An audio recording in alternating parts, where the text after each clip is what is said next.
The boy who witnessed his mother's murder in 1920 Moscow never spoke another word again. The night began like any other in Moscow, 1920. Snow fell silently, blanketing the cobblestone streets in white, muffling the sounds of a city still recovering from revolution and war. Inside a modest apartment near the Arbat, a young boy lay in bed, his small body curled under a thin blanket. Outside, the wind howled, rattling windows and whispering through cracks in the walls. That night, something would happen that no child should ever witness. Something that would shatter innocence forever.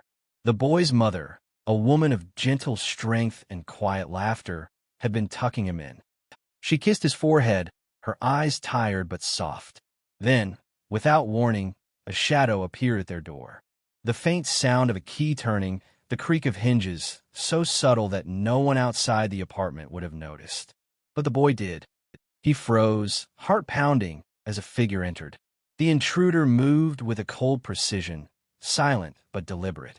His mother tried to block the door, her voice trembling. There was a struggle, muffled grunts, the crash of furniture. The boy, hidden behind the curtain, could see everything: the knife, the sudden silence, the fall. Afterward, the apartment was still.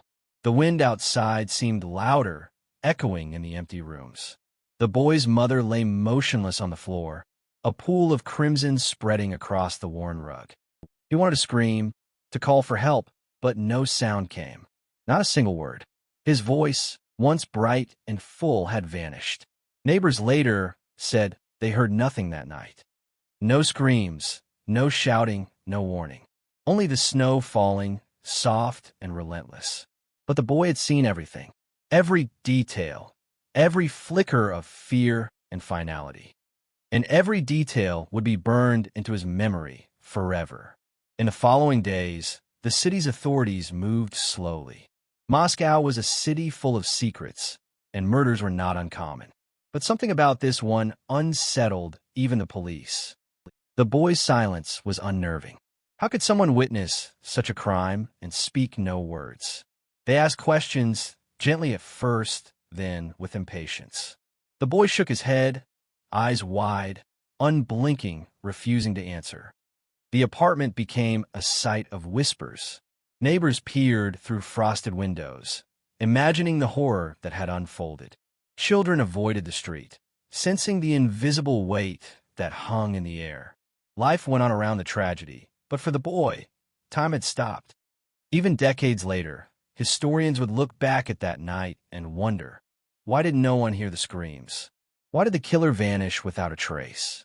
And most haunting of all, how did a young boy, a silent witness, survive a night that would have broken most hearts? Some say the boy's silence was a form of protection.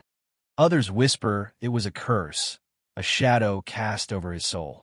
Whatever the reason, that night marked the end of innocence. And for the boy who watched his mother die, it was only the beginning of a life lived in quiet darkness. The snow kept falling. Moscow kept moving.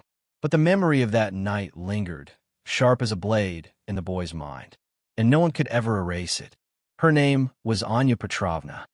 She was small, with hands worn from years of work and eyes that carried both warmth and worry.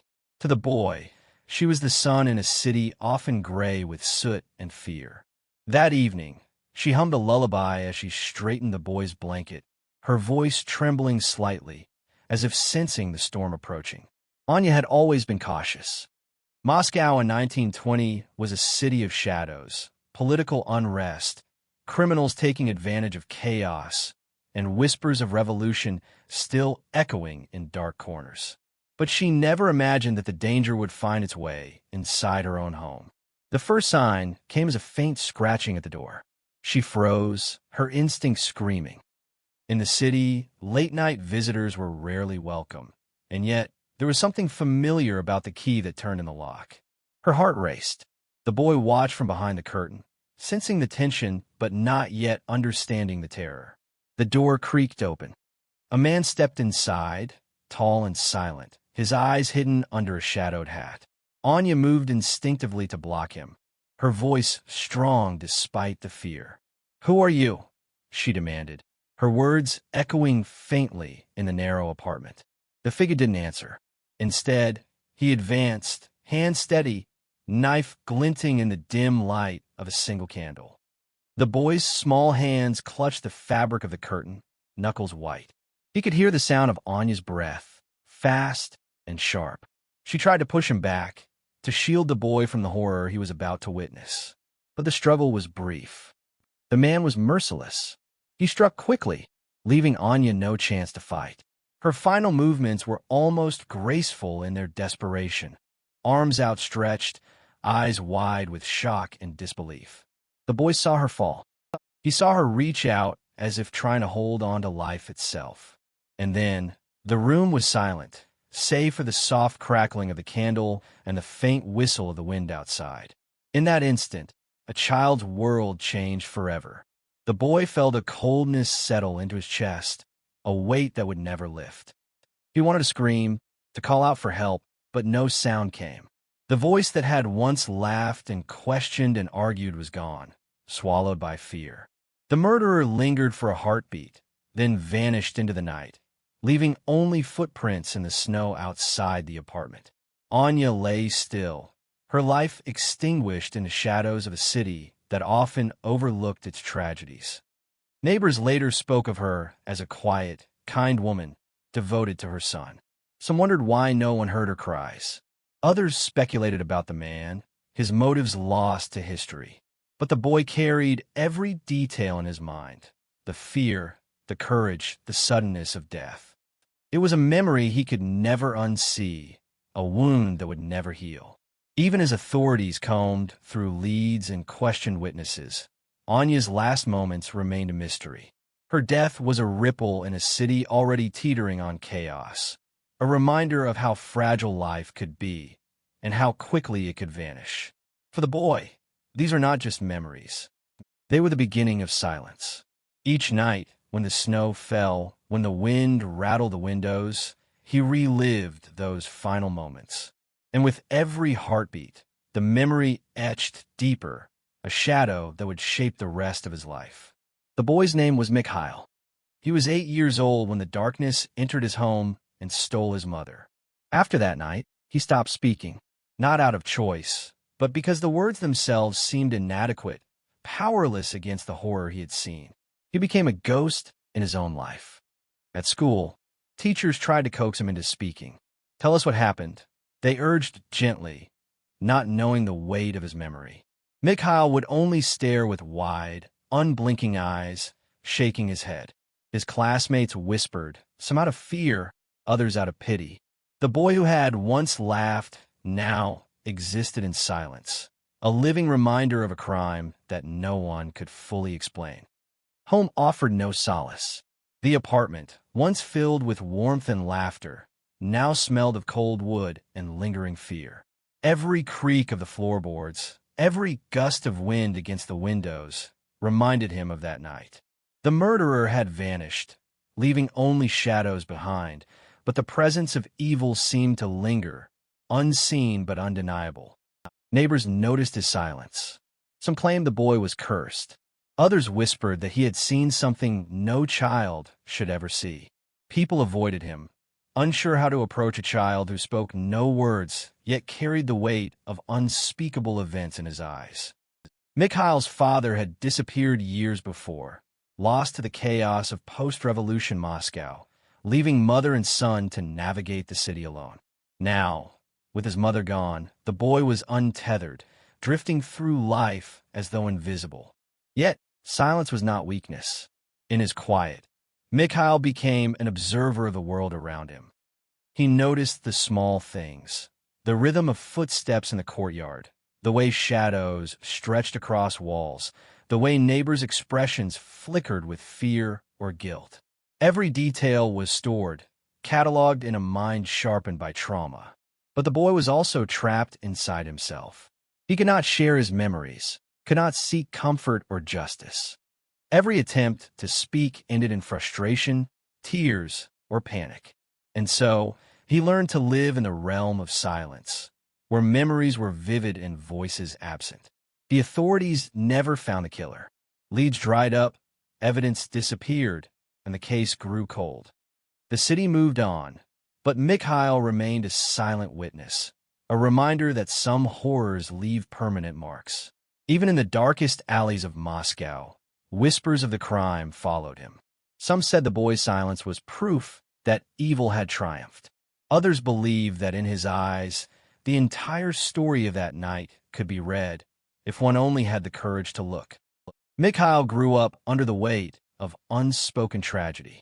Friends, if he had any, were tentative, unsure how to reach him.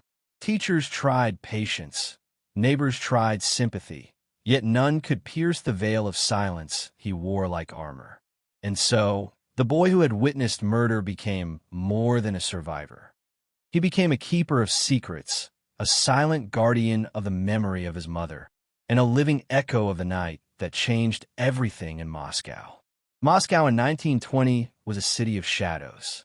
The aftermath of revolution left streets half-lit, buildings scarred, and alleyways where whispers and footsteps were the only company.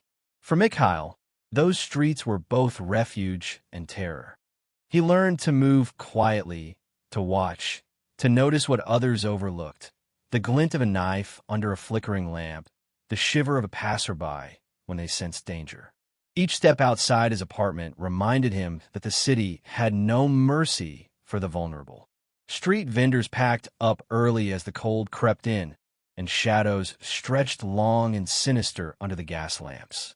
The boy learned to navigate these streets like a ghost, careful never to draw attention, always alert to the unseen. The murder of his mother was not an isolated event. Moscow had its share of disappearances, robberies, and unsolved crimes. But for Mikhail, the streets themselves seemed to conspire with the memory of that night. Every corner held a whisper, every doorway a potential threat. He felt the eyes of strangers on him, though often they were only the imagination of a boy haunted by trauma. Neighbors spoke in hushed tones about criminals who prowled in the night, about men who could slip through locks and vanish without a trace. Children were warned to stay close to home, yet Mikhail had no home to protect him. The city became both classroom and prison. He learned to recognize patterns, the way a man hurried past without glancing back, the way a shadow lingered too long, the sound of footsteps in the snow that didn't belong. One evening, while crossing a narrow alley near the market, Mikhail thought he saw a figure, a tall man in a dark coat, moving deliberately, his face obscured. The boy froze, heart pounding, but the figure vanished into the night, leaving only the whisper of coat against snow. Every instinct told him to run, yet he couldn't. A part of him recognized that the streets were endless stages for unseen dangers, and that fleeing wouldn't undo the past. Even within the crowded parts of Moscow, danger felt intimate. Vendors and shopkeepers would exchange knowing glances, recounting tales of stolen children, unpunished murders, and shadows that followed men and women alike. The boy realized that the world was not safe, and his silence became his shield, a way to survive in a city that seemed to breathe threat. By day, the streets were noisy and alive, but Mikhail's eyes were always on the periphery. He noticed subtle signs: a door slightly ajar, footprints half hidden in the snow, a figure that lingered too long near his apartment. These observations shaped him, sharpened him, but also anchored him in fear.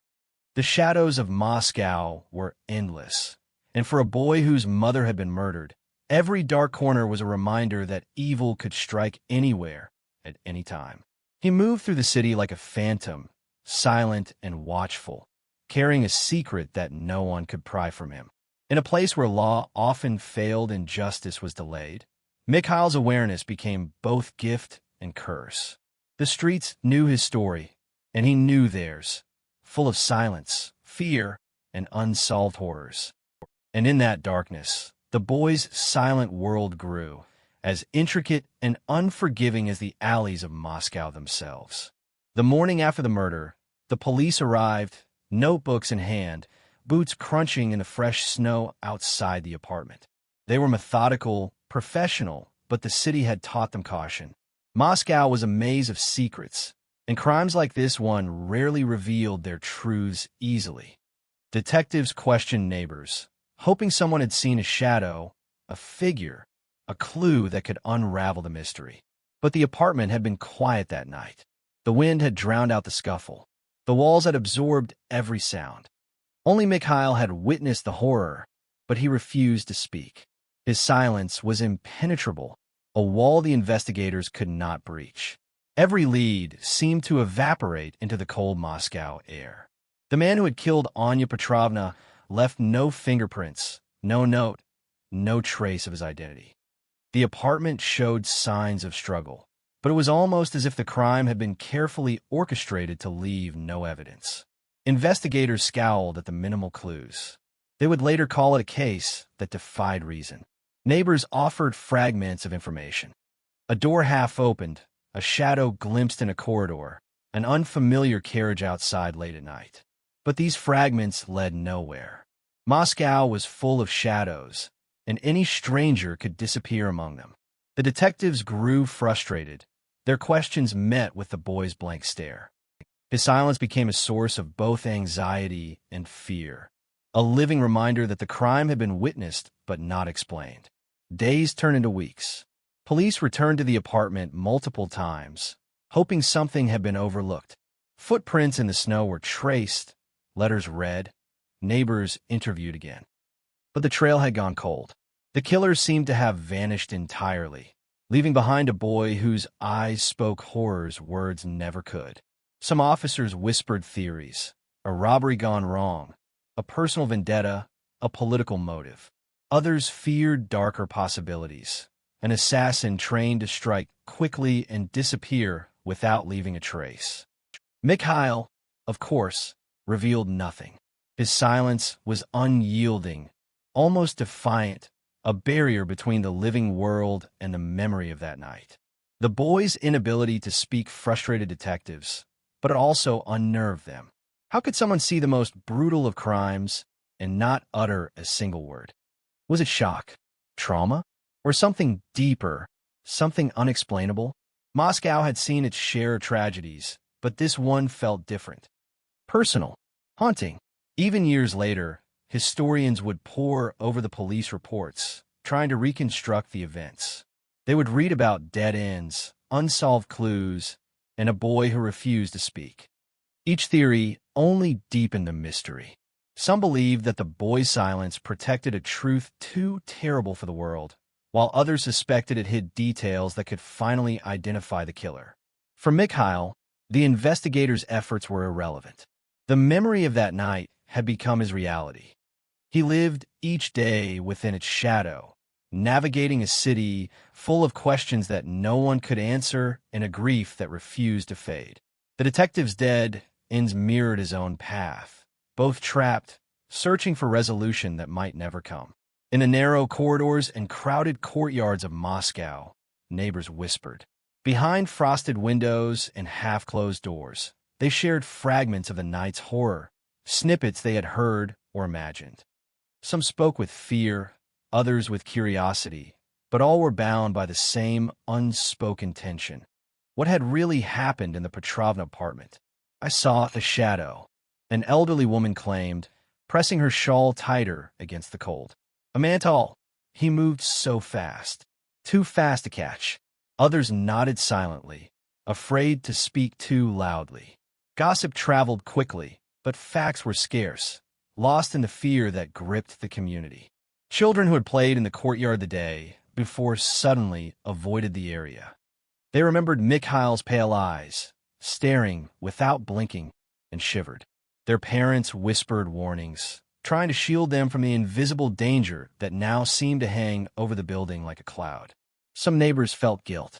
Perhaps they could have heard something, intervened somehow, warned the family. But life in post-revolution Moscow was harsh. People kept to themselves, wary of getting involved. And so, the tragedy became a quiet rumor, half-formed and haunting, passed in hushed voices over kitchen tables and narrow hallways. At night, Mikhail could hear the murmurs through thin walls. Voices filled with speculation, fear, and pity swirled around him, yet none reached the truth of what he had seen. They spoke of strangers, thieves, and criminals, but never the real horror of that night. The boy's silence became a mirror to the community's own inability to confront the darkness fully. Some neighbors claimed to see him wandering the courtyard in the evenings, eyes wide, lips pressed tightly together. They whispered that he never spoke, that he seemed older than his age, as if carrying a weight far too heavy for a child. Others said he was simply broken, a boy whose voice had been stolen along with his mother. Rumors twisted and grew. Some suggested the killer lived nearby, blending into the crowds, watching, waiting. Others imagined supernatural forces, spirits of the dead seeking revenge. Moscow thrived on stories like these, and yet the truth remained elusive, hidden behind closed doors and silent witnesses. Mikhail's world shrank within the apartment. He no longer sought friends or comfort. The whispers outside became background noise, irrelevant to the reality he carried inside. And yet, the murmurs were constant reminders that tragedy leaves marks not only on direct victims, but on everyone who brushes against its shadow. Even years later, locals would recount tales of a boy who never spoke, whose eyes alone told a story too terrible to voice. Their whispers preserved a fragment of the truth, a faint echo of the night that had changed everything. But for Mikhail, the only witness capable of holding the full story, silence remained the only refuge. The community moved on, or at least tried to. Life in Moscow continued. Markets opened, snow melted and fell again, and children grew older. But the whispers lingered, haunting corners and stairwells, carrying the memory of what had been lost. And in that silence, Mikhail remained, invisible to most, yet impossibly present to all who dared to notice. After that night, Mikhail lived in a world where words had abandoned him. Silence was no longer absence. It was a presence, heavy and constant, shaping every thought and movement. His eyes spoke what his lips could not, telling stories of fear, loss, and a child's sudden exile from innocence. Inside his small apartment, he wandered quietly among shadows and memories. Every object reminded him of her. The frayed blanket she had tucked around him, the small wooden chair she had polished, the faint scent of lavender that clung stubbornly to the air. Each memory was a ghost, and each ghost was a reminder that life, once bright, could vanish in an instant. Mikhail's days became a routine of observation. He watched the city from narrow windows, following the patterns of pedestrians and the movement of light across snow-covered streets. The world outside continued to spin in chaos and beauty alike, but he remained trapped, unable to speak, unable to share his grief. School offered little solace. Teachers tried patience, classmates whispered and stared, and Mikhail learned to retreat further into his mind. Words felt inadequate, even dangerous. One misstep, one wrong phrase, and the horrors of that night might overwhelm him again. So he remained silent, a child imprisoned by memory, carrying grief heavier than most adults could comprehend. The silence shaped his identity. Where other children laughed and cried, Mikhail listened. He noticed the way footsteps echoed differently on cobblestones, the faint rustle of papers in drafty hallways, the subtle rhythm of conversations he could not join. In this observation, he found both safety and torment, a duality he could neither escape nor fully understand. Neighbors whispered, teachers speculated, but no one truly knew him. And perhaps that was a blessing. The world of speech belonged to the living, the oblivious. Mikhail belonged to a different realm, a shadowed corridor between memory and reality, where grief had a voice, even if words could not. At night, the apartment grew colder. Candles flickered, snow pressed against the windows, and the wind whispered through gaps in the walls. Mikhail lay awake, staring at the ceiling, reliving every detail. The face of the murderer, the sudden silence, the smell of fear and blood. It all replayed endlessly, a silent film in which he was both witness and prisoner. And yet, amidst the darkness, there was a strange resilience. Mikhail survived. He navigated life without words, finding subtle ways to express himself, to connect, and to endure. He learned that silence could be both shield and sword, a protection from the outside world and a weapon against the overwhelming grief inside. Mikhail's silent world was one of shadows, memories, and quiet observation. It was terrifying, yes, but also a testament to the endurance of the human spirit. Even in the absence of speech, he bore witness to a tragedy that would haunt his city and echo through time, a reminder that some stories are carried not in words, but in the unyielding presence of memory.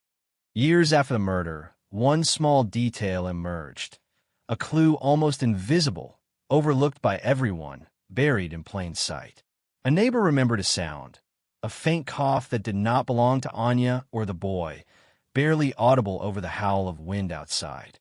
At the time, no one had thought it significant. It was dismissed as a draft, a strange noise in the old building. Yet that tiny cough might have been the first hint of the intruder's presence. A slip, a human sound in an otherwise silent night. And because no one noticed it, the trail grew cold, leaving Mikhail alone with his memory, the only witness to a truth that might have solved the mystery. Investigators had long relied on what could be seen, documented, and spoken, but Mikhail's silence rendered him invisible. Every time they returned to the scene, dust had settled, evidence had faded, and the faint traces of that small, almost imperceptible clue were gone. The boy's memory, however, held it all. He remembered the shadow that paused, the shift in posture, the quick glance that hinted at familiarity. These were moments lost to the police, lost to the neighborhood, but etched into the fabric of his mind. Every heartbeat reinforced them, every silent glance recalled them. Over time, historians would revisit the case, poring over witness statements and police reports. They noted inconsistencies, gaps, and missing details. Yet this tiny, forgotten clue was rarely mentioned. It was small, almost trivial, but it carried the weight of what could have been, a thread that might have unraveled the entire mystery. Mikhail never shared it. He could not. His silence had become absolute. The memory of that cough, the subtle sign of life from the intruder, remained locked behind eyes that had seen too much. It was a secret held tightly, a fragment of truth invisible to the world, preserved only in the silent witness who endured. Even decades later, people would wonder, if someone had noticed that one small clue, could the tragedy have been prevented? Could justice have been served? Or was it always destined to remain a shadowed story, where the boy carried the truth alone and the world never knew? Some say that forgotten details haunt the mind more than glaring evidence. For Mikhail, this was true. Each recollection was a reminder of how fragile life could be, how easily tragedy could slip through the cracks, and how silence could preserve both horror and memory in equal measure. The city moved on, and the murderer disappeared into history, a ghost among the streets of Moscow. But Mikhail's mind remained a repository of unspoken truths, a silent archive of a night that would never fade, where one small, forgotten clue still whispered the possibility of answers never found. Even as the years passed, the memory of that night never left Mikhail.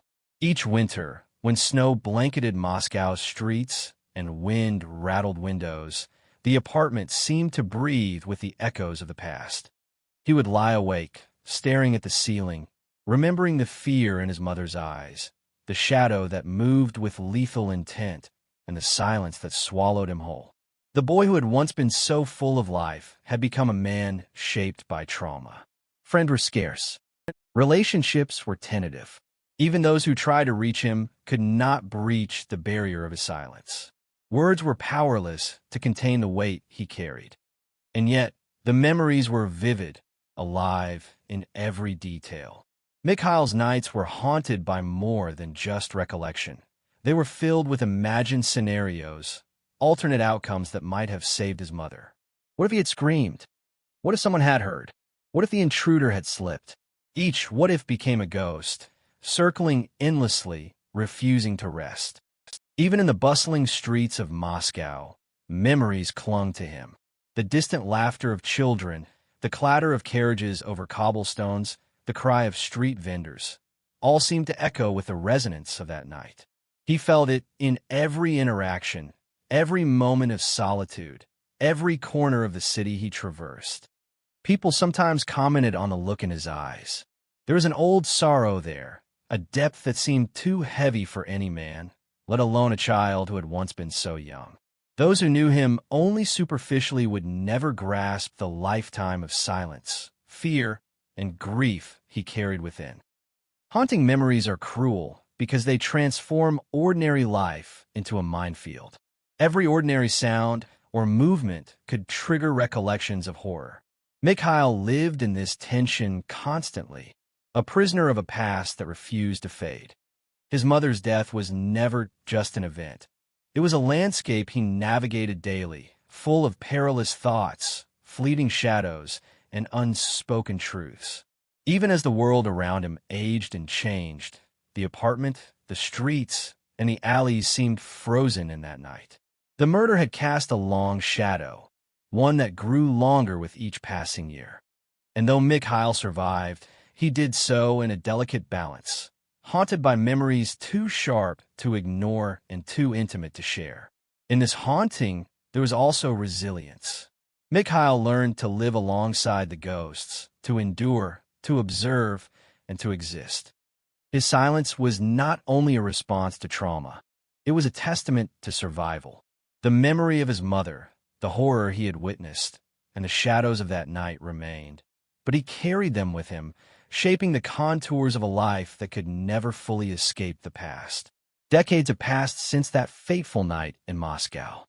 The city has changed, buildings rebuilt, streets widened, lives begun and ended, but the story of Mikhail and his mother remains a shadow in its history. It is a tale that fascinates, chills, and haunts those who hear it. Historians and writers have revisited the case repeatedly, piecing together fragments of evidence, witness accounts, and fading memories. Yet the mystery persists. Who was the man who entered that apartment? Why did he strike without apparent motive? And how did a young boy survive such a horror while remaining silent? No definitive answers exist. Mikhail's silence became legendary. He lived the rest of his life as a quiet observer, rarely speaking, always watching. Some say he never married, never fully joined the world outside. His voice, stolen by trauma, left the final piece of the puzzle forever missing. And without that voice, the killer's identity vanished with him. The city itself seems to remember. Locals whisper about the boy who never spoke, eyes wide with the knowledge of a crime too terrible to articulate. Tour guides and historians reference the tragedy, emphasizing how innocence can be shattered in a single night. The story is retold not just for shock, but as a warning of vulnerability, loss, and the fragility of life in a world rife with danger. Even today, the Petrovna apartment building stands, or it did until modern renovations erased its old features. But the legend endures. In quiet corners, in archives, and old newspapers, in the collective memory of Moscow, the tale lives on. It is a story without closure, a puzzle missing its final piece, and yet it captivates. The enduring mystery is not just about a murder, but about a boy who became a living testament to trauma, survival, and silence. His life illustrates the profound ways in which human beings are shaped by violence and loss, how a single night can alter a lifetime, and how the unspoken can be more powerful than words. Every generation finds something new in the story. Some focus on the crime, some on the resilience of the child, others on the enigma of the killer who vanished without a trace. But all agree on one truth. The boy who witnessed his mother's murder and never spoke again remains a haunting figure in history, a reminder that some horrors and some courage cannot be forgotten. And so, the mystery persists, echoing through time, carried in the memory of a city and the silent gaze of a boy who survived what no child should ever see. The story remains unresolved, but it endures, powerful and unsettling, a testament to the darkest night and the quiet strength that followed.